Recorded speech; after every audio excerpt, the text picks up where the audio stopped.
And we will start with any changes to our agenda this evening. Drew, I got one. Go ahead. What do you got? We need, under new business, to have a topic for support staff negotiations. The board needs to name some negotiators. All right, we'll add it right at the end.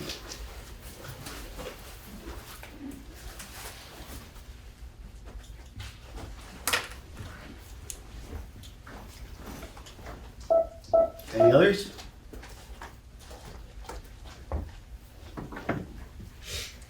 All right, hearing none, student report. Hi. Starting off with the obvious, my partner in crime's not here today because he has his scrimmage for basketball. So basketball, both middle school and high school are up and running. They've had some scrimmages. I think the middle school's actually had a few official games going on. An exciting thing that we had happen over, I believe it was like Thanksgiving break time, November 25th, was Equity Day. Our equity team from Lily and Gray had workshops for the whole district, and they went over gender 101, which was really exciting for us. Some extra events, we've got winter sports sign-ups coming up, so everybody's getting super excited about like the Stratton or Greta's, or I think that they're doing like events of one this year, right? Yeah. Then Spirit Week's also coming up. I believe it's next week. I think it's like the week before Christmas break or winter break. And people are like preparing their skits. The classes are all coming together. It's always like a little bit of chaos, then calm before a storm, chaos, and then we have the fun.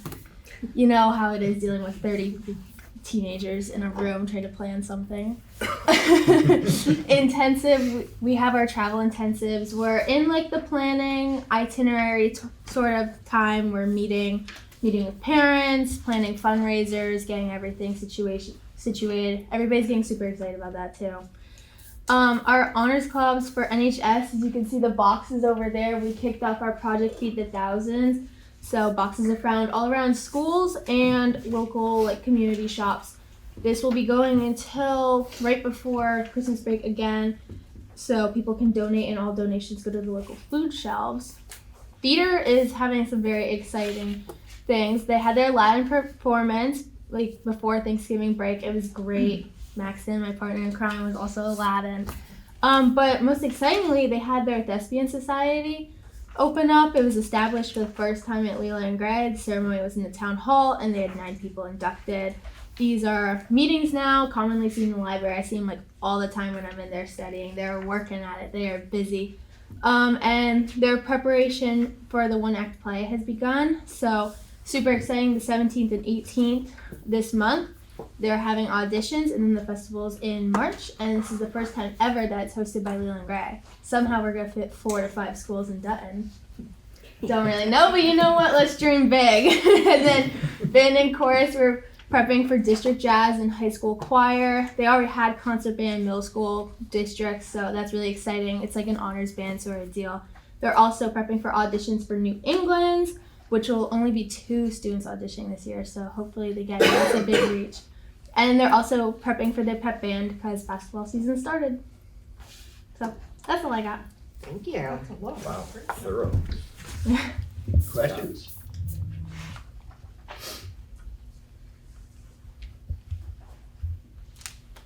All right, thank you. Public comment. I don't actually. I'm kind of gonna jump on board. Lindsay invited me to She's gonna chat with me later. chat with everyone about some PR. All right, do we have anybody in Zoom land that would like to have public comment?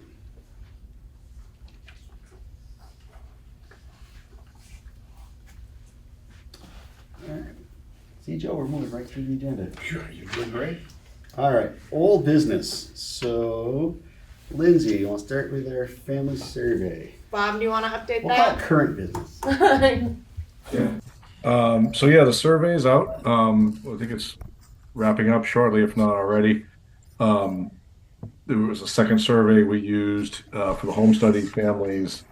Ironically, I tried to get addresses. The home study through the AOE, they give me a list of the names of the kids and the towns and the districts they're associated with. but they don't give you any more information. So I reached out to the AOE to try to get at least mailing addresses, figuring that would help me send out a paper survey or a link to something. The AOE told me they couldn't because it was protected information. So I called the town clerks, or Nicole called the town clerks, so we got the addresses and we mailed out the survey. So just one of those frustrating things. But so homeschool families have that as well. And I guess I can connect with Lindsay offline to figure out a time to get together and look at sort of the unpacked data and figure out what to do with it and how to present it and see where that leads us. So Lindsay, I'll be in touch with you if that's okay. Or Okay. anybody else who wants to join that. I know Kate had an interest at one point. Please do. Me too. Any questions or comments? No, thank you for the update. Looking forward to it. All right, so long-term planning, Jamaica. Did you get anything back today, Bob? Or are we still most up to Excuse date? me. I have not gotten anything back. No. So Wednesday of last week was the most up-to-date correspondence. So I'll just give you a quick update then from Jamaica, but we will not be taking action on it tonight. So we did have some back and forth with the select board chair in Jamaica. Some members of the select board went and looked at JVS, and there was some consideration that the town may petition this board to ask them to close the school, but that has not happened. The last email last week said that they would get back to us. So as of right now, we do not have an official request to put this vote on. So not that you guys couldn't put the vote on, but we anticipated when we put the agenda together that that was going to be coming, but we have not actually received that from the select board. So unless somebody has more discussion you want to have about that now, we'll probably need to move that to another agenda. Anything else you want to add about that, Bob? No, although we're rolling into budget season, and although we won't look at a line by line tonight, obviously we talked about this last year, but there are implications, savings implications, if the board did go to ask for a vote and if the town did vote yes. So obviously you guys all know that. I won't belabor that point, but certainly it'd be good to have some resolution on that prior to trying to adopt a budget, I would suspect. So we can see where that leads. But yeah, the last thing was we were going to wait to hear back. So we have not heard anything back.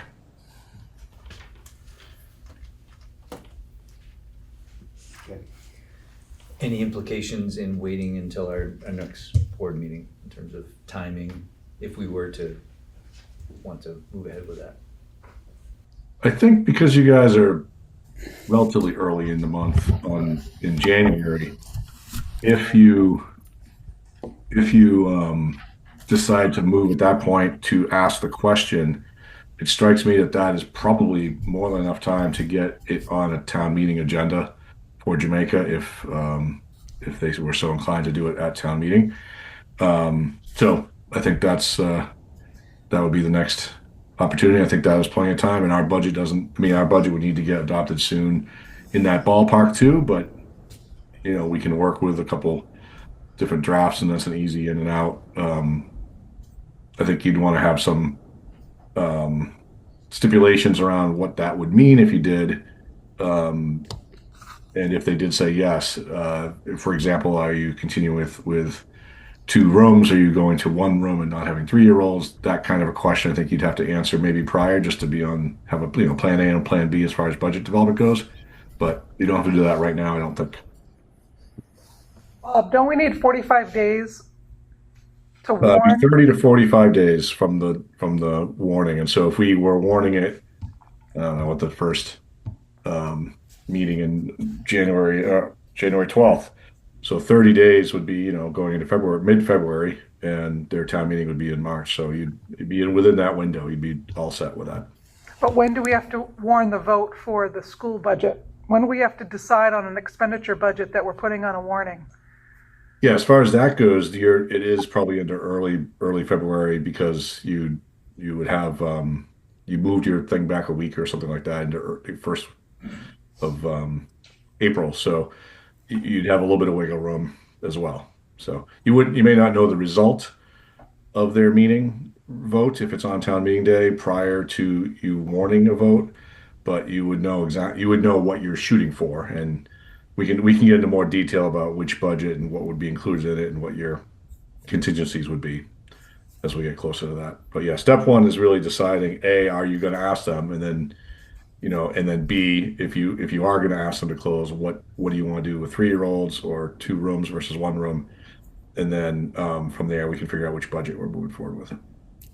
But yeah, there's not a ton of time, but I don't think you have to make a decision tonight. And I think, as Drew pointed out, we had a back and forth, and we were told that we would be gotten back to, and that has not happened yet. So we're waiting for the official "please ask us to vote" statement. So I see a little hesitation on your face. I just, if we need to schedule a special meeting or something so that we don't not have time for this, I don't want to not do that because we suddenly thought, I just want to make sure everyone's on the same page and that we definitely have enough time. It's a long lead time. yeah, and depending on budget process goes too, you may have a need for another meeting, special meeting for more budget considerations as well. So yeah. Drew, can you hear me? Yep, go ahead. I have my hand up. Are you calling on me? Yes. Oh, I can't Okay. see your hand up. Oh, sorry. ahead. But my hand's up. So I just wanted to clarify for anybody who's watching and doesn't understand this, that it is, I totally agree with Lindsay. If we need to, we can hold a special meeting. I think we shouldn't take that off the table, but I am not comfortable, and I'm only one person, but I'm not comfortable asking for us to warn this without direction from Jamaica, since they have already voted no once. Now, it sounds like we've been hearing all this stuff about them changing their mind, and that's great if they want us to do it again. But I just don't want anyone who's sitting in the town of Jamaica to think that we just didn't like your vote, so we're going to warn it again. Because we do have that power to do that. And I just want to make sure that everybody understands that we're trying to be very sensitive to the needs of the voters in Jamaica, the residents in Jamaica, about what they want to do with their school, because that's frankly the important part of this. So that's all I'm saying. And I think Lindsay's absolutely right. If we need to, we can do a special meeting. I do believe they're taking it up at a select board meeting this evening, so we may have more information. It happens to be at the same time as our meeting, so we should have more information soon. We might know within the meeting, right? It's very possible. Let's keep it tabs. If I get an email back from them, maybe we'll come back to this item. Any other discussion about Jamaica before we move on? International travel update. Sorry, it's not about Jamaica, but I don't see it anywhere else in here. I would love just an update on what I've been trying to keep up with, all the different articles from the state about the redistricting. I would say that's under long-term planning. Or I can do it under the supers report if you'd like. Yeah, okay, cool. That sounds good. Okay. All right, who wants to give us the update on international travel, Leland and Gray? And you should have a note here. Looks like Dana. Dana, go ahead. So you have a very detailed email in your packet, and we received an email from Visbit on November 19th that was surprising to us, but I think it was sent out to all the schools in Vermont. But basically, they were noting that our typical insurance is not adequate for foreign travel, and that they don't encourage people to do international travel.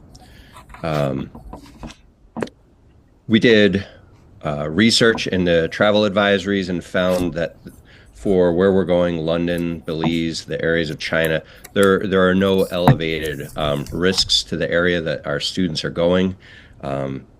Level 2 is typical, and that's the travel level that we are seeing for the areas where our intensives are going.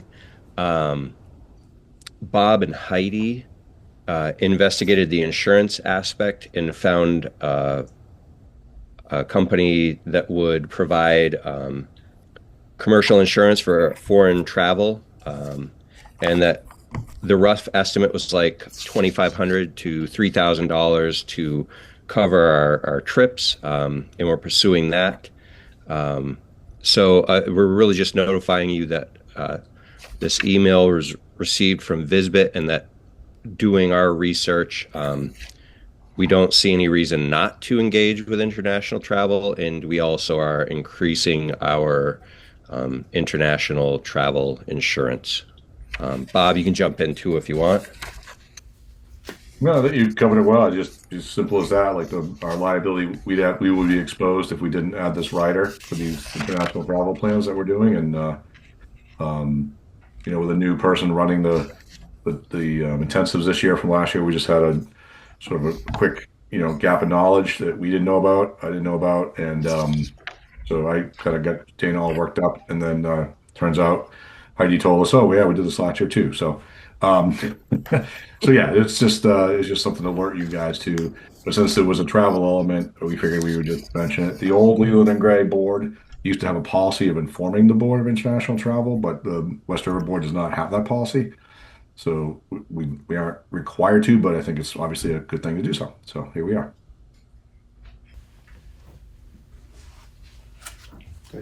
A quick clarification on this. So what did we do last year? They just didn't realize that Jessa Harger and Lori, my predecessor, had worked on getting the international insurance. That's good it's an annual premium, so it's good for a year. And so we actually were able to cover last year's travel with the year before's international insurance. So it just is time to renew. Okay.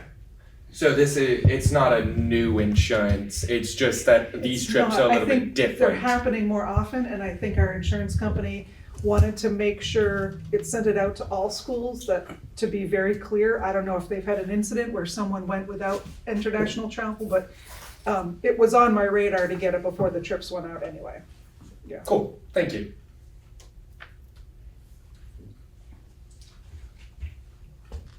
Is this insurance policy covering the school's liability, or is this for covering the students? Who's responsible for the students? We are adding on student insurance for that as well. And it was recommended, and I've told the Laura Tabachnik, who's putting this all together, that if the tour companies they use offer insurance, to get that as well. But our insurance is going to be a general liability for the school district as well as student insurance.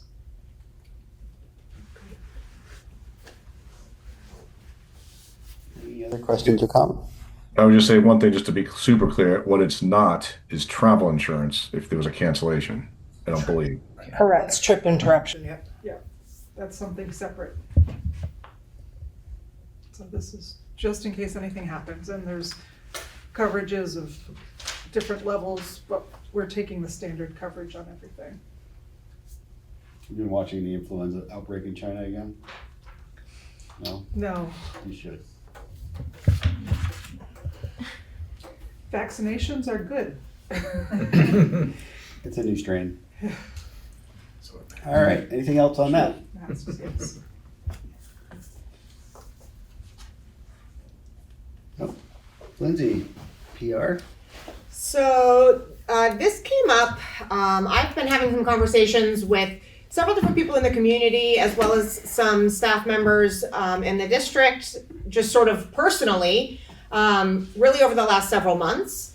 And really right after our last board meeting, I sort of had this like, okay, I'm gonna ask to put it on the agenda and just have this conversation with the board. And I asked Terry to show up and give a little spiel of what she's thinking, but basically my personal thought is that like the lowest hanging fruit as a board that we can reach for is to just like tell the world the good things that we do. And we're not very good at it as a district, like at all. And so I actually find that in my conversations with community members that don't have kids, particularly ones that don't have kids in our schools, that they have no idea some of the cool things that are happening. And I think that that's a real shame. So I think it's something that we need to get better at. And Terry has a few ideas. I'd love if we could let her take a few minutes and talk about it, if everyone's okay with that. Yeah? All right, go for it, Terry. All right. Thank you. So basically Lindsay and I have a similar wavelength with this. This is something that's been on my mind for years now. And during the COVID years when my students weren't at co-op, I had extra time. And so I was doing a lot of reaching out to alumni and doing alumni profiles and highlighting what some of the amazing things that our graduates are doing. And then, then things kind of went back to normal and my job's a little crazy and I haven't had time. But it's been weighing on my mind. And like, as Rosanna just said, like she just rattled off like 15 amazing things that our students are doing. And I think we as staff know it and some parents know it, but I definitely don't think that the broader community knows some of the awesome things that we're doing.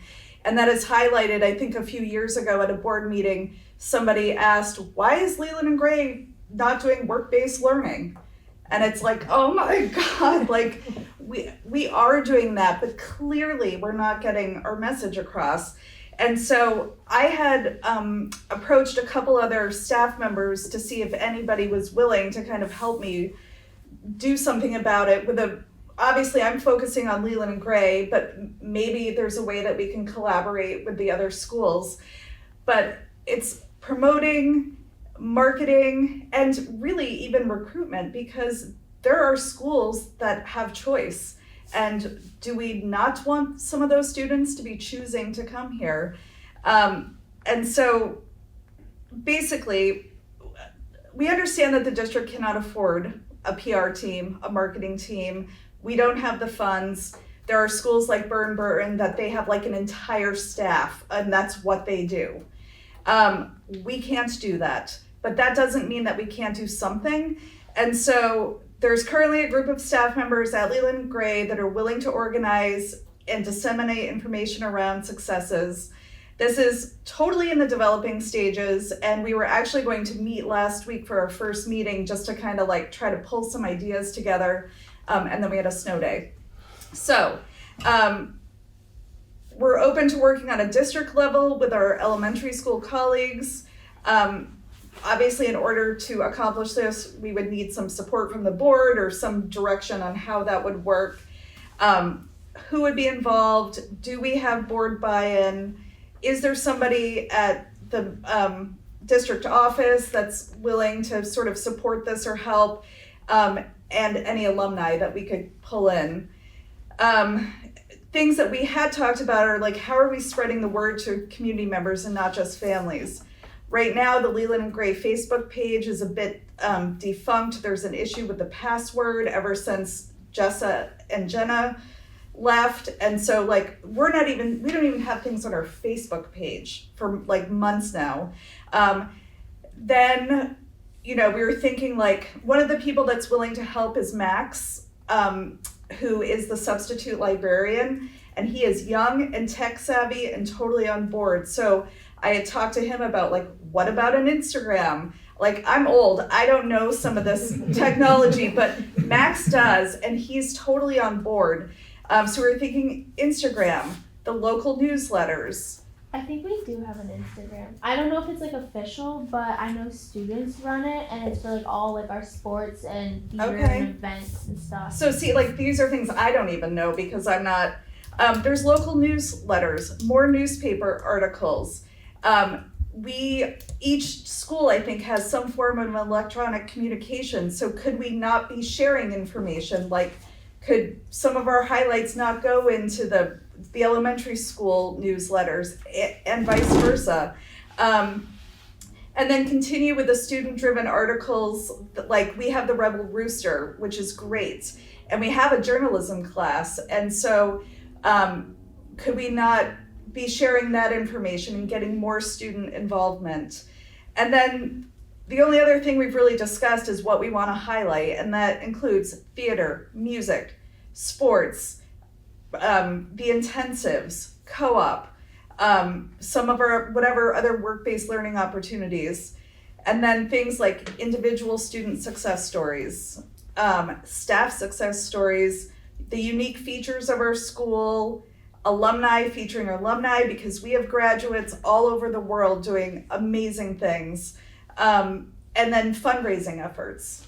So this is sort of a proposal of a proposal. It's nothing is like really solidified or set in stone, but I just think, again, this has been sort of on some people's minds for a while, but I think it's like really timely now. There's whatever's happening up in Montpelier and just concerns about keeping ourselves afloat. And we have committees that, like within Leland and Gray, that are doing awesome things right now. We have PLP and data and scheduling, and we have all these great committees, but none of this matters, right, if we're not here.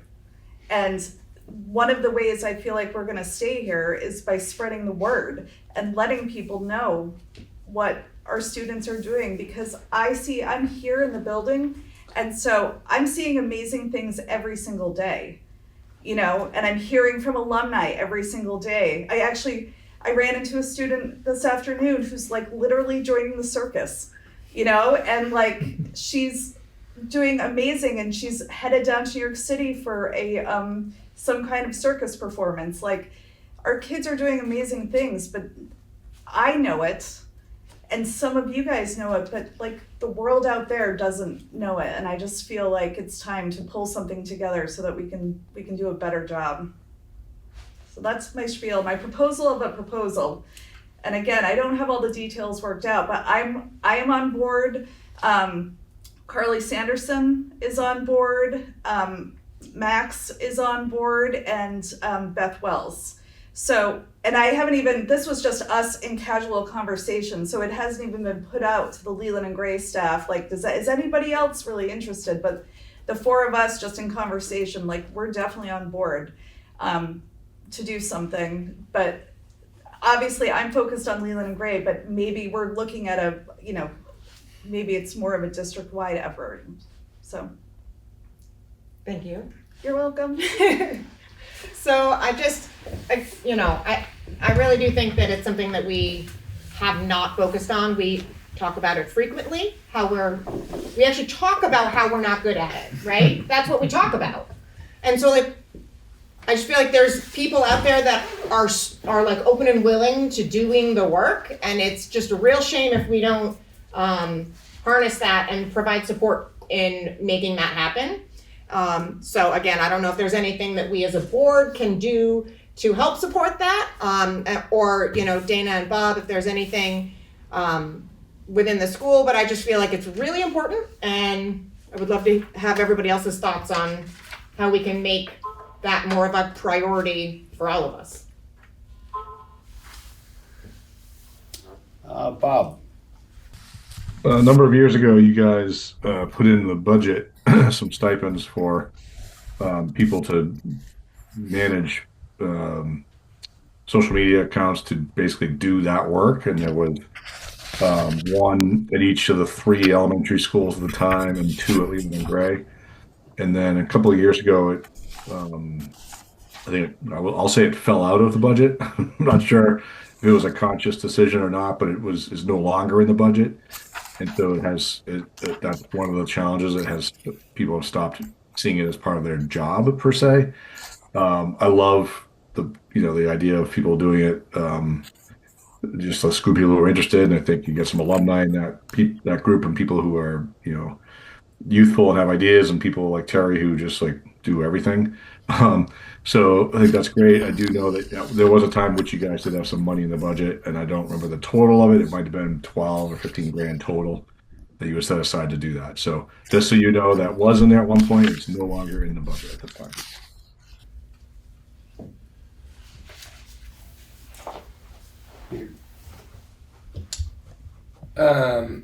I just want to say that I'd be happy to especially help with alumni reach out. I write a lot of different emails for different things and know quite a few alumni. more recent alumni. Thanks, Peter. So I don't know, Terry had mentioned that she personally does not have access to any of our social media. She can obviously call up the newspaper and say, hey, I have an idea for a story. But it sounds like her and her cohort could use some other additional support and resources in order to have what they need to just put information out there. So I'm sure Dana can work on that. I know, well, yeah, Dana, I know the tech department is trying to figure out the snafu with our Facebook login situation. Apparently, I'm not sure why it's taking months, but it's taking months for the tech department to figure that out. I don't know the details, but I know Dana has been kind of trying to work with IT to get that done. But that I think is an important one. And right now I think we've been kind of relying on the booster page. Mm-hmm. Like they've been doing a really good job putting stuff out there, but that is a very small group and it's not public. You have to be a part of that. So whereas the Leland and Gray Facebook page itself is public, so anybody just kind of, searching could find that. So, and then, the challenge always for staff is to find time, right? Time is it's so precious and there's such little of it extra, but I know that Max and Carly and I can align some of our schedules because our positions are unique, so they're more flexible than most teachers are. And then in terms of the bigger picture, if we should try to connect more with the elementary schools and there's bigger questions, but I think in terms of the Leland and Gray staff, I think we can find some time, and are also totally open to ideas and suggestions of where we could be getting this information out to. But yeah, it's just our kids are there's so many amazing things, and I want people to know that, and I just feel frustrated when I hear people be like, well, why don't you have a work-based learning program, or why are you guys not doing this, or why are you not doing that? And it's we are doing it, and we're just clearly not doing as well as we could in making sure people are aware. I was just going to suggest, as we put the annual report together, it would potentially be a starting point for some of these activities, because I do think that hits everybody. So if we had little blurbs, at least to be written up for the different high points of what there is to offer in our district, that could go into the report. Great. Heidi, when do you guys print that? I'm thinking Bob, correct me if I'm wrong, but it's usually around the end of February, right? Because it has to be received. By the annual meeting, yeah. We usually do it January, and February is when we're really working on that. Yeah. We have to have the completed budget in it, so it's going to be after the board approves the budget. Awesome. That's a great idea. Thank you. So Terry, I'm kind of on your end of the spectrum in terms of tech savvy, right?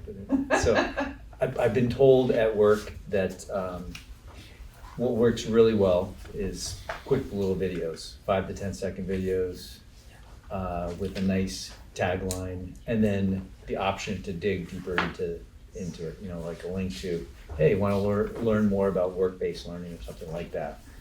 Okay. Joe Sonic could probably speak to that, whether or not that is catchy, right? A quick little video to draw you in. Yeah.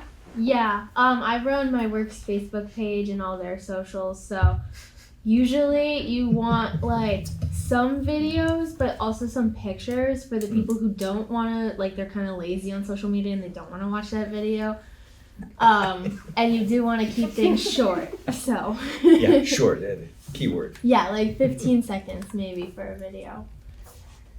Tristan, I might hit you up Yeah, tomorrow totally. if you are that savvy with social media.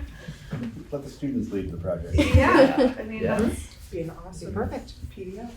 Yeah, Crystal. Crystal, I just wanted to suggest to Terry, maybe once a month you reach out to Chris Mays with a story about something great a individual student is doing or you guys are doing.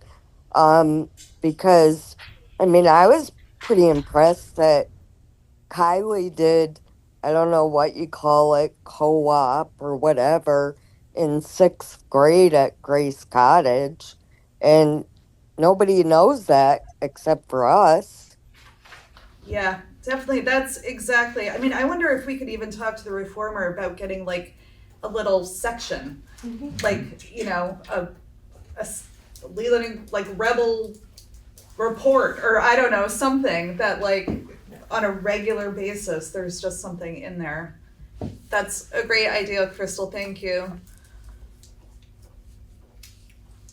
I think that the idea of like a regular column is probably supersedes this, but another way to get things published is just to like type them up ourselves as like a press release and send it. The reformer is great about running those also. I know Chris is on this call, but that's another way to kind of like announce things when there are ways to announce them, and I think our community papers are great about getting them published, and it's free, which is also a good way to get things published. I know it's less tech savvy, but a lot of our neighbors still rely on like Front Porch Forum and look there for like people read it every day. Yeah. And whether or not they actually come out to all the events, a good way to just kind of get news about things that are going on that again is like easy and relatively low like production time cost is through that. I think people would love to just see it in the media they already consume. Excellent, thank you. Excuse me. any other discussion? That's all I had. I'm glad. Thank you everyone for being open and willing to discuss it. And I would love to hear some feedback about how things are going. Yes, I'm nodding to my children. Sorry that yes, I need my keys. Don't leave them. Anyway, I really appreciate everyone being open to the idea. Thank you. Thanks. All right, now 2027 budget update. Thank you. So there's some information in the packet for folks to look at. And I'll do my best to give everybody an update of where we're at with the budget, and then we can see where we want to go. So the budget committee has met twice. We have taken a pretty deep dive into the budget, and we've also very quickly figured out that we have a or no. Oh, it was in my packet because apparently it's on my desk. Never mind, it is not. I have some right here that I'll look at. Sorry about that. That we have some significant challenges moving forward. Oh, this is just my copy apparently. I thought I'm like, wow, We weren't going to hand them out because the budget right. committee Yeah. has another meeting. Yeah. scheduled. Good call. So anyway, sorry about that. I was a little confused because I have it right here. I was a little confused myself, but. So we have some challenges. The good news, right? We started off with the good news is that our equal life pupils are staying the same. So we've kind of hit the plateau of our declining students. The challenges that we face are around reduced revenues from some of the federal programs that are affecting specifically our SU budget, which is then bringing in a larger amount of our share into our budget, as well as the increase in staff health insurance and salaries. Those are big drivers of the budget. Currently, we're looking at, without making significant adjustments in our budget, tax increases that are upwards of 30% in the communities. So the budget committee has kind of doubled down on our work, meeting again later this week to try to see what other levers we might be able to pull in order to make some adjustments in the budget before we bring a full kind of proposal back to the board. Does anybody else wanna, how'd I do? You did good. Okay? Yeah. I think the other thing to mention though, that's a driver of the tax increase is the buy down from the state from last year. That's across the state, that's hurting everybody because it's driving the tax rates up this year. So, and you bought down your tax rate by 448,000, I believe. So that is just exacerbated this year. You do have some fund balance, and I'm sure that'll be part of the conversation when we come back to it. I am wondering if before the holidays you want to try to have a special meeting to bring the budget to the rest of the board, but otherwise, those are the highlights. So we have not given the administration any specific instructions at this point, other than that we continue to look at all aspects of the budget. We're looking at everything that is changed in the budget. I don't know that we're ready to give out specific directions yet. Yeah. Can somebody update me and refresh my memory on the WCSU budget? I know it was passed with minimal discussion, and I would love to hear, was there any reductions in the WCSU budget and where that stands? Sure, I can read you if you give me a second. What? And remind me our percentage. Sorry. Oh, okay, you wanna talk to Bob first, or do you want me to? Go ahead. You can go first. Okay. We'll make Bob wait. Okay. You can silence him. He's on Zoom. So what was presented that night for the Wyndham Central Supervisory Board was the changes from the current budget to what we presented for fiscal year 27. There is a reduction of an AST position. There's a reduction of a special education teacher at Leland and Gray. There was a replacement of a special ed teacher with a para position to save some money there. There was a retirement of a behavioral specialist, and so a new person was hired at a lower cost. There was reduction of some special ed student transportation that was tens of thousands of dollars due to students graduating. There is removed a part-time special education guidance position, but put it back into your budget because it's not doing work for special education anymore. There is an increase or a need for 2 pre-K paras for 27. There's high needs of students that are very young and that we're keeping an eye on. There was some movement of putting different staffing. Some of the feedback was that, let me back up for a second. Previous to the current Special Ed Funding Act, and off the top of my head, I can't remember if it was 127, we had to get reimbursement for special ed costs. And so the budget that was presented last year was a historical budget of people and expenses from one budget that's moved around through other budgets. So part of the business office, for instance, was in the superintendent's budget, and part of it was in the special ed budget because you could get reimbursement for a percentage of students. So it's no longer needed because we have a block census grant.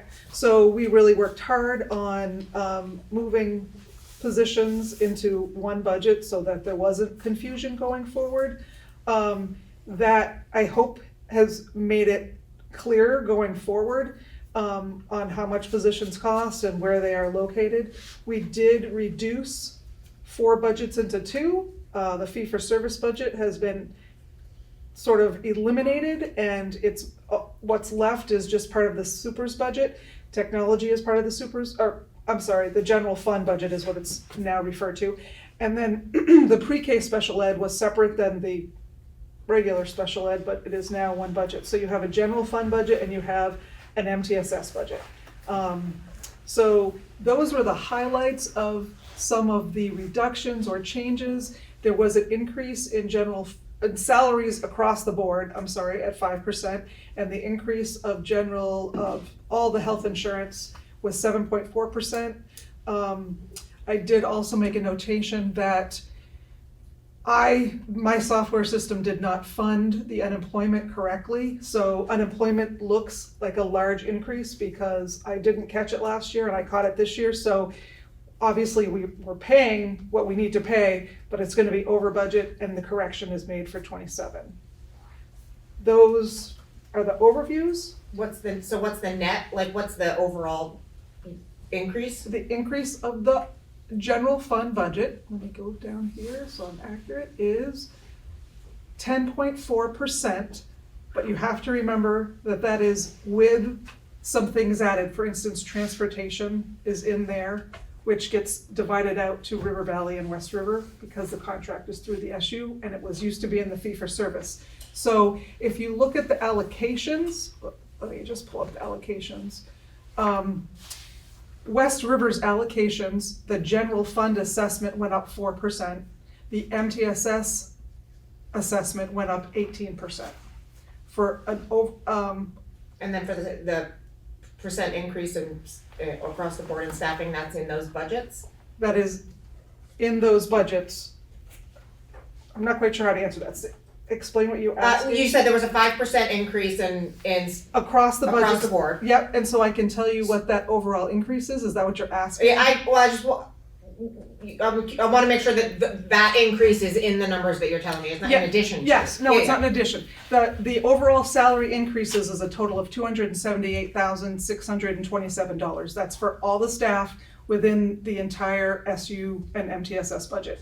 The increase in health insurance is $83,229. That is all in there and part of the assessments that I just mentioned. Okay.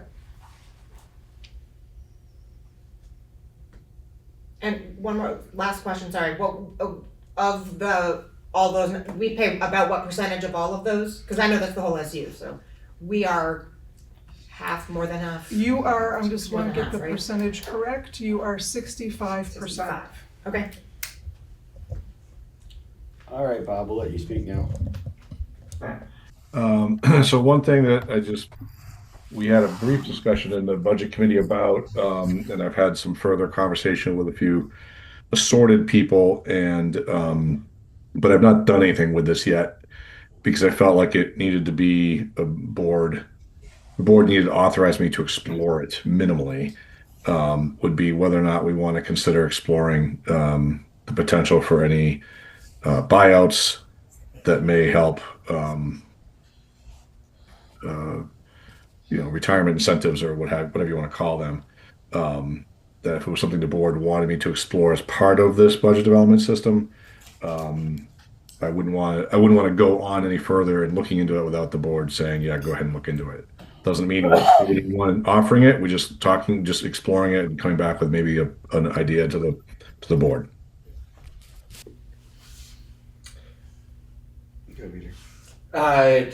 Let's look at it. I feel like there's no harm in looking at what options there are available.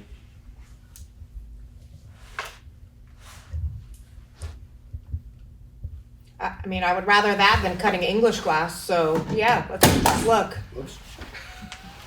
Sorry for any headphone users. Thank you. Other comments? Go for it. I feel like looking at all the options is going to be important this year. As it is every year, but really this year.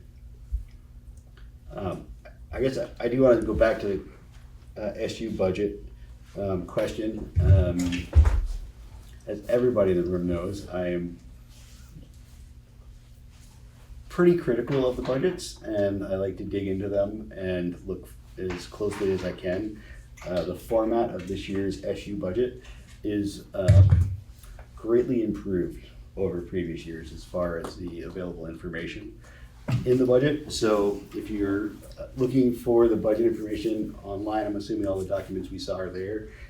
It is much easier to kind of understand, in my opinion, because of the consolidation of the 4 into the 2, as well as there's some staffing, organizational charts that help kind of understand what that budget is paying for.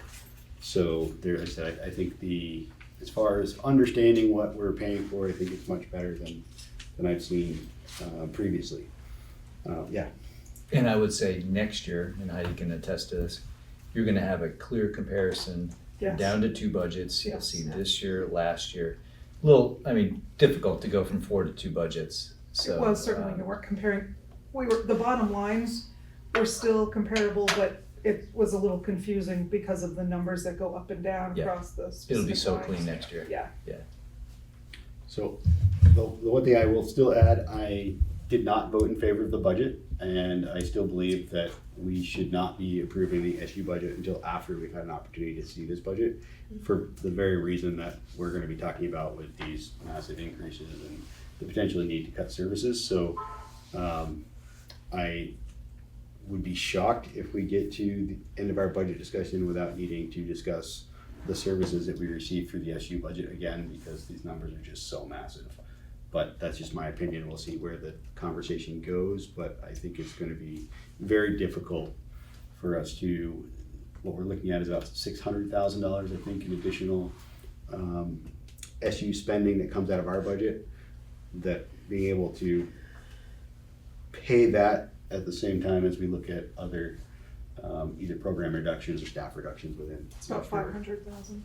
It's 500 in the first two and 80 something in the It was 435 for the 251, 251 It's and 416, isn't it? two. You know, the budget, are you looking at from the board meeting, I'm looking at Yeah. the from, SU board meeting? no, I'm looking at the proposed Okay, coming across is 251 and right. Okay, so I was talking about the increase oh yeah of no. over last year, and you're talking, Yep. sorry, two things. So- Things. So yeah, so I think that, again, as we kind of dig into it, I think there's going to be some opportunity. But like I said, I did want to put out there as far as being able to understand the budget and information. It is definitely the best I've ever seen. So I thank the SU and the office for putting that all together. Nice. Thank you for saying that, Drew. I would like to thank the budget committee for doing it so I don't have to. And bringing it to us with well thought out suggestions. I appreciate your work. We haven't got to the well thought out. Yeah, no. We're I trying. said well thought out suggestions, Drew. Bring them. If anybody has thoughts, certainly please share, because it's gonna be a tough conversation this year. And our next meeting is on Thursday, and that's 4 to 6. 4 to 6. So if you wanna watch or listen, you're welcome to. You have something else, Peter? No. It was just really bad times. Oh, it is. It's a very challenging time. Doesn't matter if you're here in West River or talking about healthcare or anything else. It's challenging. All right. So, Sorry, Drew. yes. Did you guys? I know you didn't do a formal vote, but are you directing me to explore the buyout? Was that sort of a yes? I just kind of heard a couple comments. That was it. There's a consensus. I don't know if we need to vote on it, but the consensus is yes. Okay. All right. I will come back to you guys with something that could be intriguing. Thank you for your work. All right. So who wants to provide us with a principal's report that will raise the mood for us? 'Cause after budgeting, let's talk about the circus or something fun. Okay, so should I go first then? Since that's on my my report. So just a couple of things to highlight. I was really excited and impressed on December 4th. Our first grade class had their EL celebration. So they completed their first module in EL, where the two mentor books for the unit were The Little Red Pen, which is all about tools and how tools help us do our work, and different kinds of tools and the roles of tools in our lives. And then the other book is The Most Magnificent Thing. So just two picture books, two children's books that serve as the anchors for the unit. But the kids do a lot of really deep learning. And so as part of the presentation, they talked about each of the students got up in their little groups. They talked about the things that they learned. They shared their writing, their first grade writing, and then they shared their most magnificent things. So each little group was charged with inventing their most magnificent thing. And so we had the most magnificent pet toy, bird toys, the most magnificent mailbox. So it's the hands-on portion of that. And it was just great because not only were they being really creative, but they connected everything back to their learning. They talked about the tools that they had to use to make their magnificent thing and how those tools made their work easier. They talked about the habits of character. So we hear first graders talking about collaboration and perseverance. It's really impressive. So it was fun and exciting to watch. They also made some calming bottles, so water bottles that have like little floaty things and glitter in them. And that group made enough so that everybody in the class had one. Another group made the most magnificent name tags, and they made these really creative name tags for everyone in the class. So it was great to see how literacy learning, habits of character, hands-on arts all come together through our EL program. Speaking of the circus, last week was Circus Week, and in spite of the snow day, which shortened our rehearsal time, they pulled off a great performance on Friday night. And again, great examples of students pushing themselves beyond their comfort zone, thinking about one student in particular. Absolutely. It was a battle all week. He did amazing. He did, yeah. And I think that it was a great example of, kids getting excited and engaged with school and with learning. On a staffing note, Joelle Nolting, who was our new fourth grade teacher, resigned effective November 7th due to medical reasons.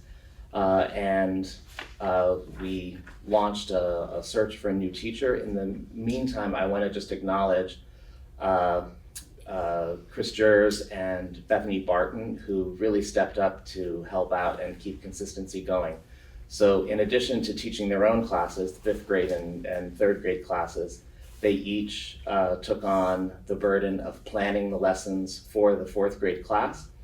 So we had a substitute who would come in for the fourth grade class. Chris Jers, our fifth grade teacher, went over and taught the math mini lesson every day to the fourth graders, while her fifth grade students were doing their independent work covered by the substitute. And then Bethany Barton would teach the main ELA lesson while the substitute went and covered her students while they were doing their independent work. So in essence, they were really sort of pulling double duty or more to try to help keep things going and keep the kids on track. Surprisingly, in this difficult climate for hiring, we did not have to go too long without someone, and we've already hired Tammy Bates as our fourth grade teacher, who many people know. Tammy was the state director for early education in the state of Vermont, but prior to that, she was a teacher and the principal at the Wardsboro School. And so we're very fortunate to have Tammy there, and she started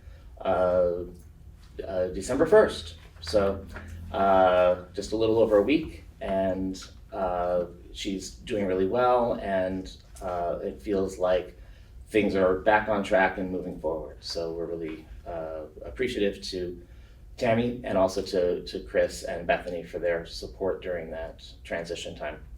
Under Safe and Healthy Schools, just two things that I'll highlight is that as a staff, we conducted our first full ALICE training.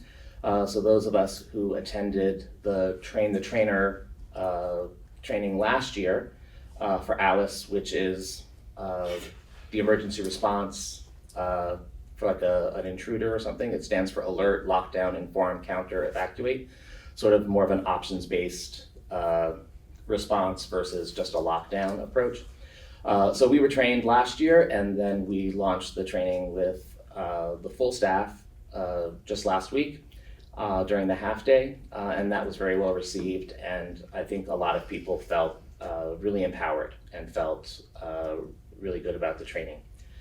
And then to end on another really positive note, our students earned their third PBIS celebration of the year, right? They filled their jars, the bear moved. I've told you the story all the other times about how that happens. The bear moves on the map and got to the school. We earned another all-school celebration, and this one is the students' all-time favorite celebration, all-school hide and seek. And it's probably the best 30 minutes of their life this year. All accounted for? And I have to tell you, I was a little worried when I heard about this, you know, as a principal thinking about all the things that could go wrong. But it's amazing, right? We certainly did our due diligence, making sure that, you know, the basement was off limits, and we told them what was allowed and what wasn't allowed. But they were so highly motivated to participate that they followed all the rules, because they knew that if they went and hid in the closet, which was off limits, that they weren't going to be able to play the rest of the time. No one breached any rules, and we would have one class wait in the cafeteria while the other classes went and hid all over the building, and then those students went to to seek them. We gave them some time. As they got found, they came back to the cafeteria. We were taking attendance the whole time to make sure everybody made it back. We would ring the bell. That was okay, all clear. If you haven't been found, come back to the cafeteria. Just a real fun day that students will that's probably the thing that they will remember, right, from their time at Townsend. Not Module 1's, EL celebration, not the Bridges Math Unit 4 assessment. It's going to be things like this that kids will remember about school. So that's tied to the goal about school climate. So. Questions? All right. So I want to congratulate. We got a circus and hide and seek. So I don't know how I can't beat it, but I do want to comment on it though. I've been peripheral with Randy's stuff for the last, since we've known each other, and it's amazing what he did with his new hire. And we're very, very lucky about the way it worked out. I've been through those kinds of things before, and they're very trying and very hard, and they really, as an administrator, they're right in your work, and they're really present. So I just want to congratulate Randy on that. That's amazing. I just have a couple of things, and so I'll be hopefully pretty quick. One of our staff, Taggart Phillips, is our PE teacher here or at my school, and here she's a health teacher. She summited Mount Mira in the Himalayas a few weeks ago, 22,000 feet with her father. She took a little bit of unpaid time and went and did this truly incredible human feat.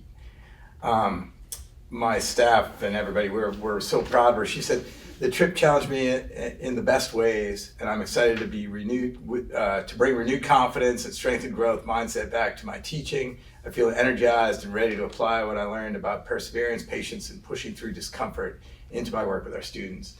She's truly, if you see, she was on top of Mount Mira. It just happened that she was on top when it was a crystal clear, cobalt blue day. Over her shoulder is Mount Everest. And the fact that she did it with her father, of course, is just really sweet. And we just really appreciate her, and we're really proud of her. So I met a man named Johnny Gifford. And Johnny is the executive director of Brattleboro Community Television, which is one of our sponsors. I talked to Johnny for a while, and he's a really interesting man, and I know what he does for a living, so we're talking, and he said that that he'd be willing to talk to me about making a movie about Joyce Van Pamelen. So Joyce has been teaching for over 50 years, and she's been in our district for over 50 years teaching. She worked outside of our district for a little bit. She is truly an incredible person. She started at Brookline, and then she became the teaching principal there, and then she, with our merge, she came to Newfane and Newbrook, as it were, and has been teaching for us. She often, like when you walk in a room, there at least 2 or 3 kids are like, she taught my dad, she taught my mother, she taught my grandma. She's an incredible person, and truly one of the pleasures of working at Newbrook. Today she just had an event that the parents all came to watch her students. It was a presentation at the end of an EL unit, and she just prepares the children to be successful in everything they do. So I'm talking to this man, Johnny, who I just met, and I said, I've got this teacher, and she's really at this point in her career that very few teachers get to. And he was really excited about it. He came and met with me a couple weeks ago, or last week, I'm sorry, and it sounds like something that we can do. We were already planning to dedicate our playground to Joyce. And I really want to also dedicate our flagpole. She's very much a patriot in every proper sense of the word. She teaches patriotism in a way that I think that everybody, that Americans really appreciate. She gets all kids ready to be voters and to make decisions for their neighbors and with their neighbors. So I said all this to Johnny, who has a staff, and they were actually celebrating is it your 50th anniversary? Their 50th year of Brattleboro TV, the night that I met him. And I said, I have this opportunity. And so he came and we met, and it sounds like something that we can do. We're planning on an event first at the school, which will be, we thought it would be in February. Joyce would like to wait. And that's because she's concerned that some of the people that will come will have issues around like getting out to the playground, which is all the way out back and all of that. So we're gonna probably wait longer than we had originally envisioned. We're gonna do it at the end of February. I think we'll probably be into March or April. We're gonna invite everyone, and everyone means everyone. So I have no idea how big it'll be or how small it'll be, but I would guess that a lot of people are gonna come to celebrate her. There will be a film crew there, and they'll be filming people answering prompts that we'll create. So what's one thing that really defined your time with Miss Van Pamelen? I'm really excited because I believe that her story will be interesting locally for sure, and regionally because of who she is and what she does. But I also believe that any educator really around the world would be like, what got her to 50 and why, and her history is so interesting, and the fact that most teachers are going to retire when it makes sense for them. And you start when I wasn't teaching until we're kind of the same, right? We started when we were 30, like she started when I was 7. And she's been at work the whole time. So what I would expect will happen is that people are going to come out and tell these stories that have 3 different kind of generations. They'll be in little clips, and Johnny wants me to create like B-roll, like to capture, just so to keep the cost down, to capture some video at school. And one of our parents is willing to do that for me, which is great. He also wants me to get some audio, some music. And so we've got an opportunity where we're going to record the kids singing the state song, These Green Hills, and that will be like during the credits and things like that. That could be throughout as well when we go back and forth. There'll be room for people who don't want to be on camera. They could just speak, and we'll record that, and then we'll have some other video to go along with that. I'm super psyched about it, and Joyce is along for the ride. She's no boaster, but she knows that it is going to be a good story. After all said and done, the BCTV wants to go to some festivals and see about some of those. They want to shop it around, and I've got some folks in my PTO that are interested in helping me to see who would like to pick up the story. But again, I think the NEA and the teachers union and things like that will be very interested in this story because almost no one makes it, past 35 or accordion. This is a truly remarkable woman and somebody who is still giving an incredible amount to our kids. So I'm super psyched about that. We got ukuleles. And that is a big deal for us. Yeah, that's a big deal for us because I like we were talking about before. It's really important for our students to experience music and then to find what they like about it, and then to be able to go forward with it at home and outside of school. And that thanks to our PTO, they helped us to fund that. They also helped us to fund our Trout in the Classroom, our tank in Mr. Gregan's room, 4th grade, the chiller finally died after 20 years.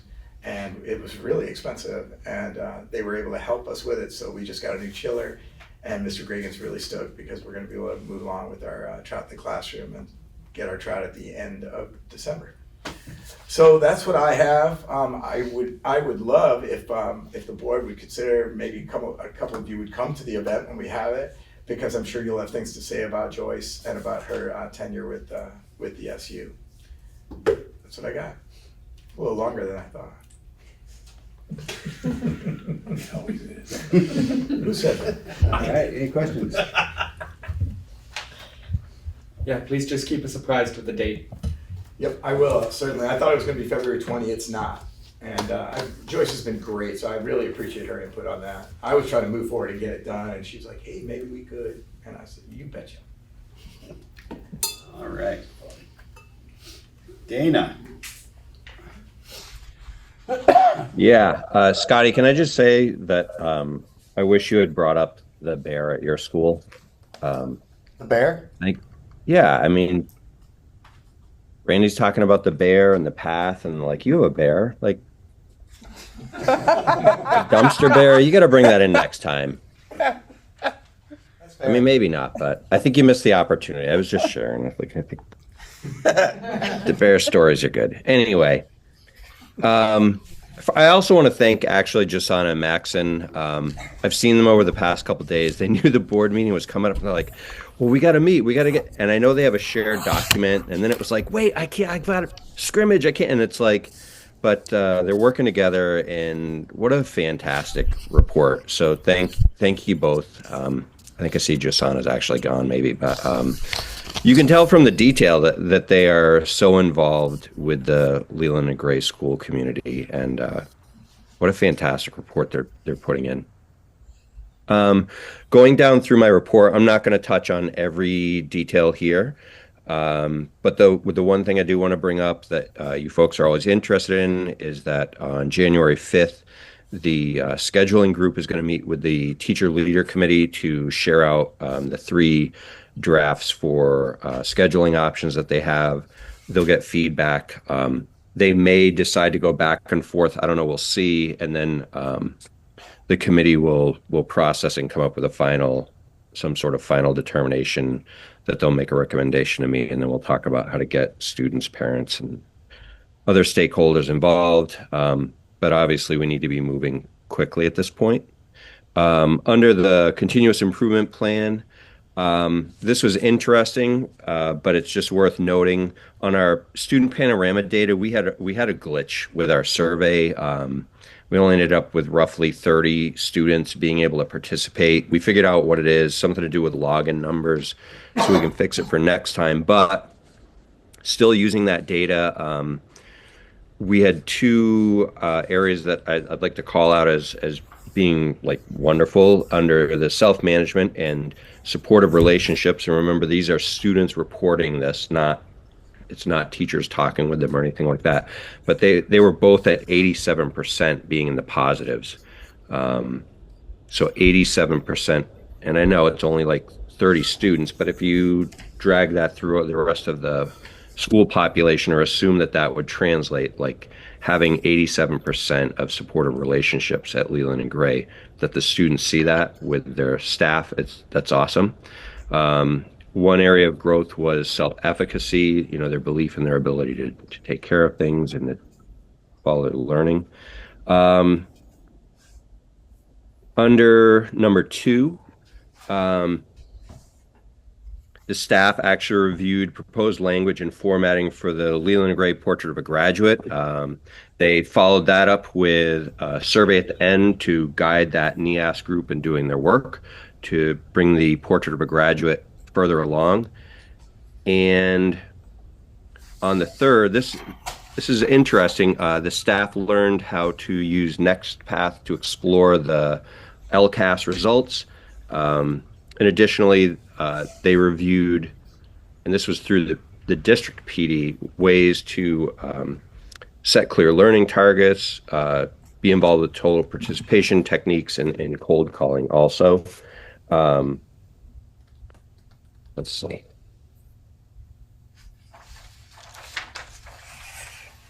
Yeah, one of the things they learned about was a ripple with the total participation techniques in terms of having every student create a response, then working with a partner or a small group, and then bringing it to the whole group to make sure that all students are processing their thinking.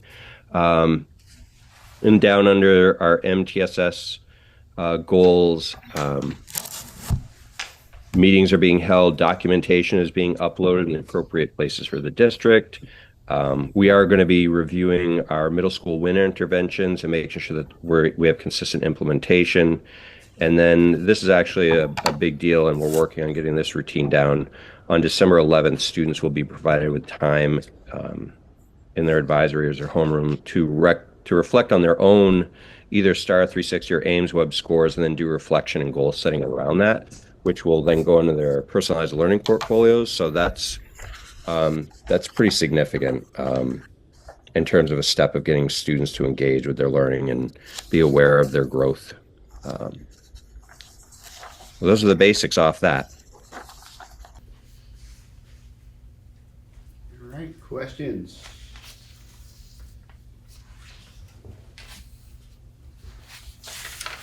All right, moving on to superintendent's report. All right. So Peter was asking about the task force stuff. There is a completed report the redistricting task force has made and submitted for the legislature to consider. Obviously there's been a lot of press about whether or not they met the mandate or not, and there's been some politicizing of that. And so I won't editorialize there, but in short, the proposal is that there be no forced redistricting, and that the legislature consider some sort of incentives for voluntary mergers.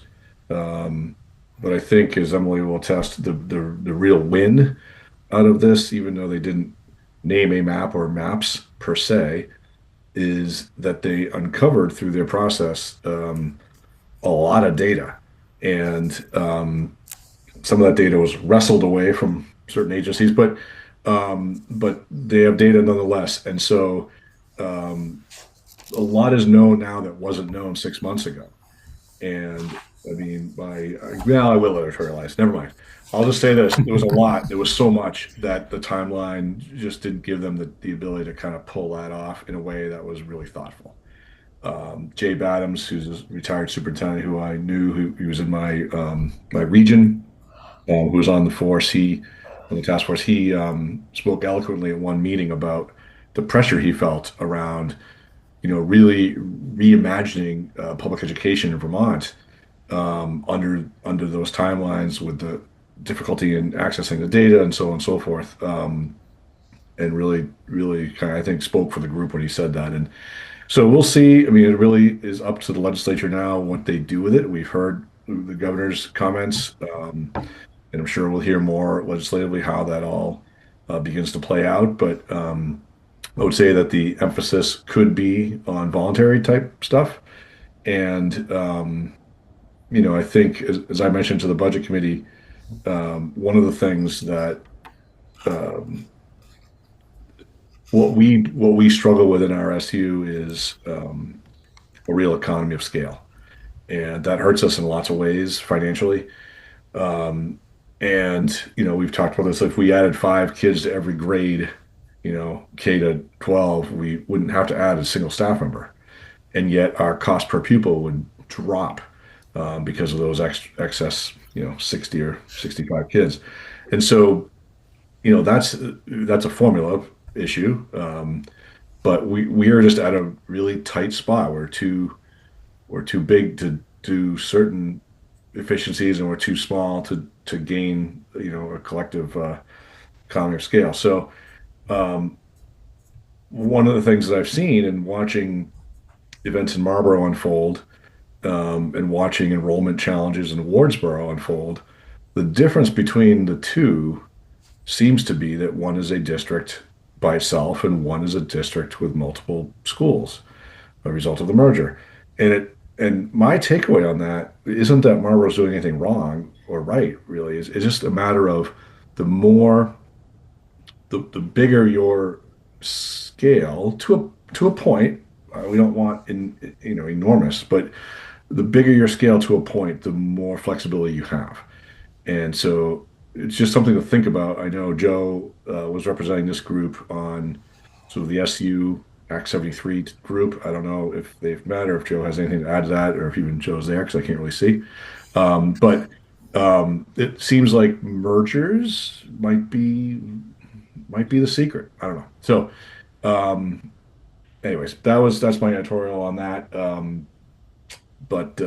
Yeah. I don't know if that answers Peter's question. I don't have anything really else other than what's in the cabinet report. I hope you guys are enjoying the new Super News format with the new website. It is sort of feeding to the website immediately, and so it's sort of all integrated with how we are communicating now. The schools also have the ability to do that, and the principals and admin assistants are in the loop on that. It will take probably some time for them to get adjusted to a new structure for newsletters and things, but Nicole, my office, is willing to help and support that process. But it is kind of cool. And I will say one other last thing about the website. I don't know if I think I showed you guys a little bit about the search mechanism at one point about the how to find documents. There's been a couple of times where I've gone in to look for something specific and have not been able to find it, but I know it's there.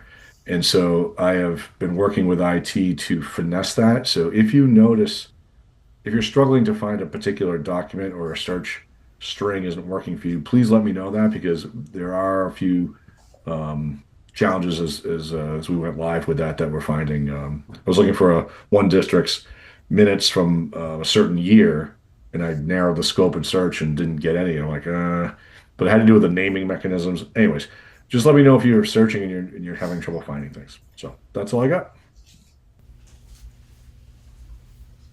Questions? I can add that, I have been to a couple of the sort of committee on Act 73 meetings. And I have not since the report has come out. And the primary focus of that group prior to that was to focus on the maps and how things were going to turn out. There was a lot of very individualized concerns being expressed. We don't want to go here, we don't want to end up here, how do we stay where we are? And it'll be interesting now with the report kind of saying we need this to be voluntary, if that will morph into something more creative and collaborative. Like, hey, maybe this would make sense to talk to, this group of people. The next meeting is scheduled for late December, I think, but we'll see. I mean, it would make sense if there are carrots that come out of the legislative session to push towards voluntary mergers. That might be a really good group to start talking about. How can we combine? How can we get some of that economy of scale? Because that would help us tremendously. We could add a lot of students and not change our costs and get a lot more funding that way. So I'll keep you posted.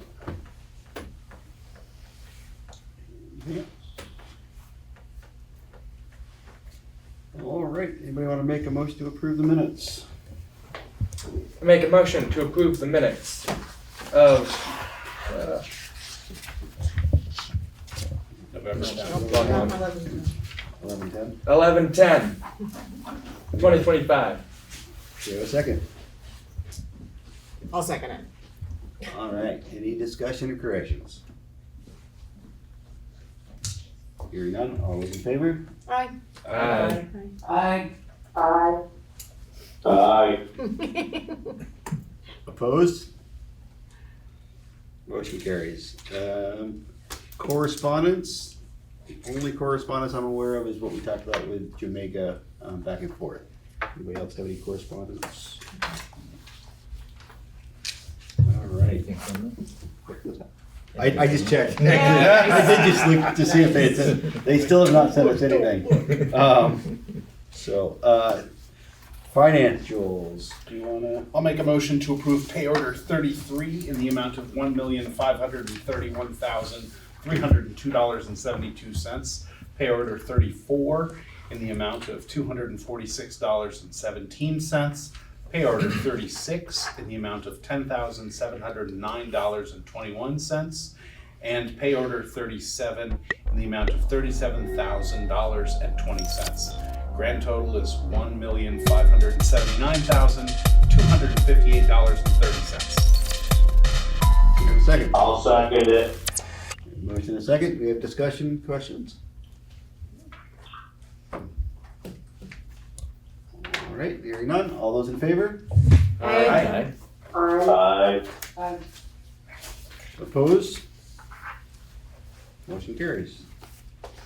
And now we need to name a support staff negotiating team. I have done it for several cycles and would be happy to continue. All right. How many people are we normally to? It's Normally two? it's two. It's been 2 and 3. It's Okay. just sort of like, whatever you want. It's it's I don't know. It's different than the other one. All right. Who else would like to join the negotiating team?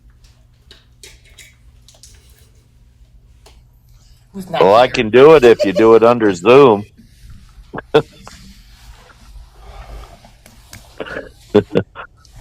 Yeah, it's not. Usually Zoom doesn't end up working. We usually. Yeah, I know. Yeah, it's we've not had very much luck with that, so it's a in-person kind of deal. Yeah, you're gonna have to get somebody else. I'm gonna be out of commission for a while. There are also a bunch of the people under the contract are WCSU employees. We can reach out and tap another board and see, like, reach out and ask Rich if he wants to volunteer somebody, and that'll give us 2. If we don't want to fill it from here. Anybody else itching to be on the negotiating team? What is the, I know especially with the recent negotiations that they can take a while. Is there any sort of projected timeline? They start when they begin and they end when they're done? Yeah, okay, Yeah, that's what I was pretty sure it You was. usually have a meeting, and at the first meeting, you'll set the ground rules, and you'll probably pick 3 or 4 more meeting dates. Right. And they're typically early evening, like as early as 5, and they usually go for an hour and a half, max 2 hours. In the ground rules, we'll set a max time. Yeah, Um, okay. Fortunately, we that generally- does not line up with my personal timeline. All right, so at this point, we have Joe and nobody else. Do we need to vote on that, make it formal? Sure. I won't do it. I won't do it until we get a second, just so that we have another person. So, do we want to motion to approve Joe and to ask for WCSU board, a board member to join him? Yeah, I will make a motion to approve Joe as a negotiator for negotiations with the support staff, and to ask the WCSU board for someone to join him. All right, second for that motion? Sure. All right, any further discussion? Seeing none, all those in favor? Aye. Aye. Opposed? Motion carries. Thank you, Joe. So it appears as if our next meeting is January 12th. We'll likely have something before that. The budget committee is meeting on Thursday, and we'll let you know after that. But as of right now, our next scheduled meeting is January 12th. Will your budget committee be recorded?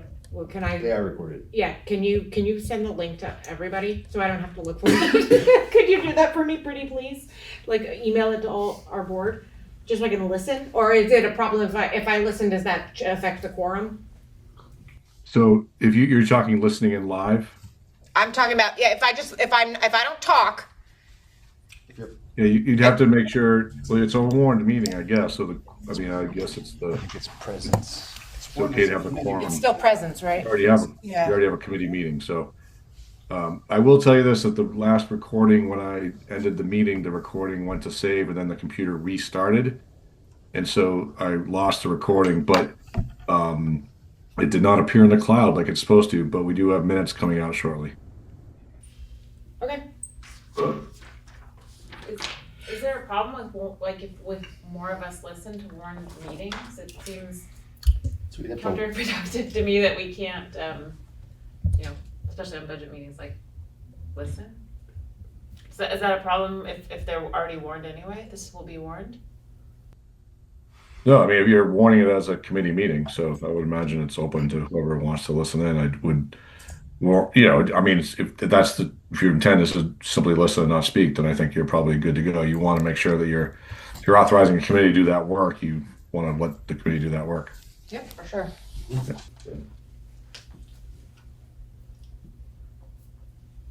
All right, one last motion. Move to adjourn. I'll second. All those in favor? Aye. Aye. Working with the year.